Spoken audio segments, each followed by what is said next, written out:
In this tutorial, we will do some very basic pant adjustments. Let's begin with the small waist, which we will narrow at the side seam. The first step will be to establish a pivot point where the low hip line intersects the side seam stitching line. On our muslin test garment, we pinned out 3/4 of an inch on both side seams, so we are reducing the waistline by 1.5 inches total all the way around. 3/8 inch on the back and 3/8 inch on the front. I've marked my 3/8 inch and my pivot point has been established. I will now cut along the stitching line all the way to the pivot point. We are cut. I will now overlap to narrow the waist. Before securing, it's a good idea to place weights just to make sure that everything is flat. These lines don't really need truing. I'll just neaten them up. Remember to narrow the front waist by the same amount. This is the small waist adjustment. For the large waist adjustment, we begin by establishing our pivot point at the low hip line. I will now cut along the stitching line and spread the amount needed. We have cut to the pivot point and inserted paper. I've marked my 3/8 inch placement for my new waistline. I'm doing just the opposite that I did for the small waist. I'm enlarging this waistline by 1.5 inches total. Equally front and back. Our seam allowance has been properly positioned, and yes, everything is flat. We will clean up our lines and have a look. Some of my students ask why I cut all the way down to the low hip level. This just gives a much more graceful transition. The large waist adjustment. I'd like to talk about the recessed pubic area. In this situation, taut horizontal wrinkles pull across the seam in the front crotch area. The less prominent bone structure requires a flatter crotch curve. The way to determine how much adjustment is needed is to release the stitching on the front of the pant from the low hip area to the crotch. The pant will spread right here and the taut horizontal wrinkles will no longer be there. The amount of the spread will tell you how much more shallow to make the stitching line. I have established 5 pivot points, one at the low hip level, where the low hip line intersects the center front stitching line, one at the crotch point, and then 3 in between. It's up to you how many pivot points you establish, but the more you establish, the more control you have over your adjustment. I will now cut along the stitching line and then in to each pivot point. We have cut, and this is definitely not going to lie flat, so I will clip all the way through the center pivot point. This looks very nice. Our original stitching line was here, and this one is much more shallow. I will secure everything in place. And we will just clean up our lines a little bit.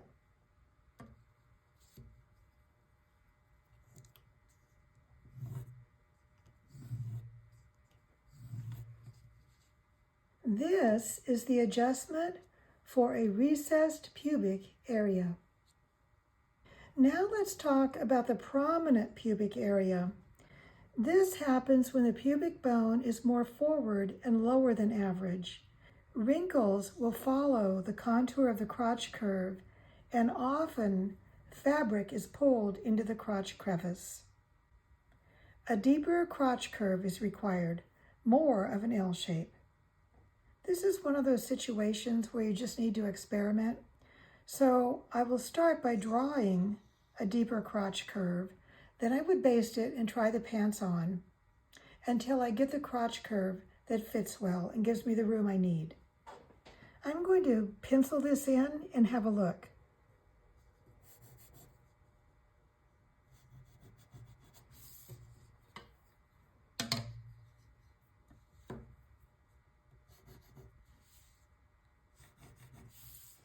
This is what I've come up with.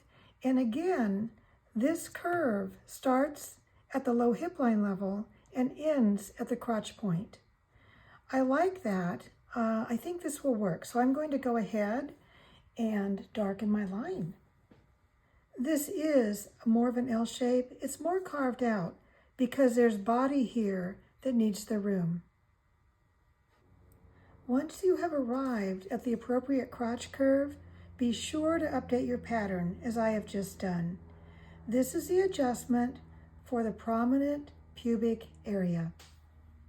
Now let's look at the prominent abdomen, aka the chocolate pouch. The prominent abdomen is fairly obvious. It protrudes more than normal, and there's more of a weight deposit and/or less muscle tone. Fabric is very tight across the abdomen and over the abdomen. Side seams tend to arc forward because the abdomen is looking for more fabric to cover itself. Also, diagonal wrinkles radiate from the abdomen. Remember, this is a mound. It's a roundness that shouldn't be here. The pattern was not drafted for that. So, diagonal wrinkles actually radiate in all directions. They radiate to center front, side, and up to the side seam near the waist. More fabric is required to go over and across this rounded area. To determine how much, let out the center front seam, and that will alleviate some of the tension. Then make a horizontal cut on your muslin test garment and allow the fabric to relax. Then you will have a very good idea of how much more fabric you need. To transfer to the pattern, draft your line exactly where you cut on the muslin test garment. My line has been positioned, and from the dart to the side seam, I'm going to angle up. There's no abdomen over here. It's pretty much all in the center. Also, we need another line right up through the middle of the dart.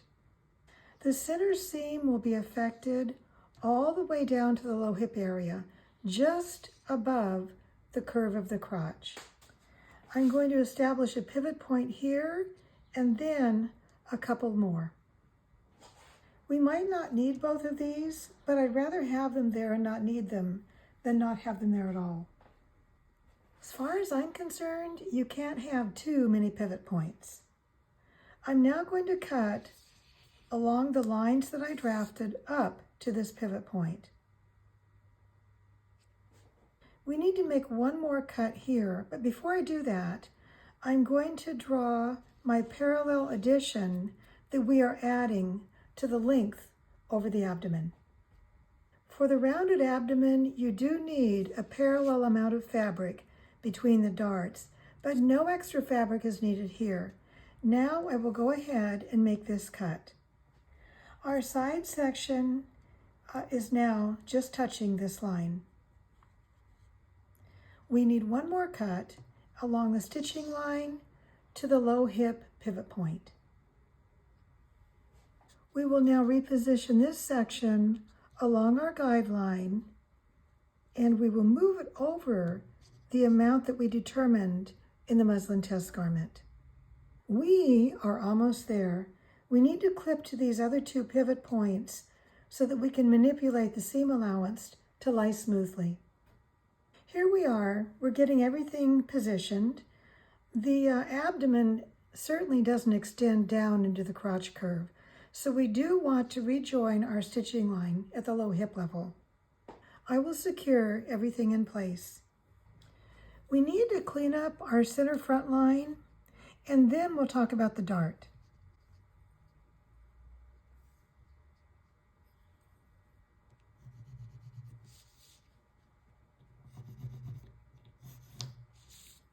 We do have a larger dart, a greater dart take-up. I find with a prominent abdomen, a dart this wide isn't required, so I'm going to go ahead and just draft a narrower dart, similar to what we had before. Our original dart take-up was 3/4 of an inch, so I'm going to go back to that 3/4 of an inch. And you may find that you need an even narrower dart with a prominent abdomen. We always have the option of making smaller darts. We have our new dart with the same take-up as the original dart. This is the prominent abdomen adjustment.